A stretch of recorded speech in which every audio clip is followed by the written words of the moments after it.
तो दोस्तों जैसा कि आप लोग वीडियो में देख सकते हैं अखिलेश यादव की एंट्री हो चुकी है और यही वो होटल है जहाँ पे खेसारी लाल यादव के लिए प्रोग्राम रखा गया है। और आज गाने का इवेंट भी होगा। चांद के कटोरा जो बर्थडे स्पेशल गाना आया है खेसारी लाल यादव का, उसमें अखिलेश यादव आ रहे हैं केक कटिंग के लिए और साथ में गाने का इवेंट भी रखा गया है। देख सकते हैं आप यहाँ पे जहाँ पे व्यवस्था है पूरी तरह से गाने का पोस्टर वोस्टर हर चीज़ लगाया गया है और इवेंट और बर्थडे दोनों एक साथ होंगे। और जितने भी खेसारी लाल यादव के फ़ोटोज़ हैं उसका एक कोलाज बनाया गया है और आप देखें फ़ोटो में पिछली। और यहीं एक होटल रिजेंसी है जहाँ पे बैठने की व्यवस्था है, आगे पूरा स्क्रीन लगा हुआ है, गाना बजेगा और उसके बाद केक कटिंग होगा। बहुत सारा व्यवस्था अभी खेसारी लाल यादव की एंट्री जैसी बताई जा रही कि हो चुकी है और अभी पूरा सजाया-सुजाया जा रहा है। धीरे-धीरे से जितने भी गेस्ट लोग आएँगे, उसके बाद आगे की कार्रवाई शुरू होगी। और एंट्री गेट पे एक बैनर लगा हुआ है जहाँ पे आप देख सकते हैं खेसारी लाल यादव जी के जन्मदिन पर अखिलेश यादव जी का आगमन होगा।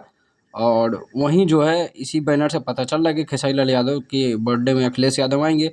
और ऐसा भी है यूपी में लखनऊ में हर जगह खेसारी लाल यादव के बर्थडे पे अलग-अलग बैनर उनके फैन्स छपवाए हुए हैं। हो सकता है अखिलेश यादव की तरफ से बैनर लगवाए गए हों या फिर हो सकता है कि वहाँ के खेसारी लाल यादव के जितने भी फैन्स हों, उनके द्वारा ये बैनर लगाया गया है। अभी तो न्यूज़ यही निकल के सामने आ रही है कि अखिलेश यादव पहुँच चुके हैं जहाँ पे पूरी व्यवस्था रखी गई है।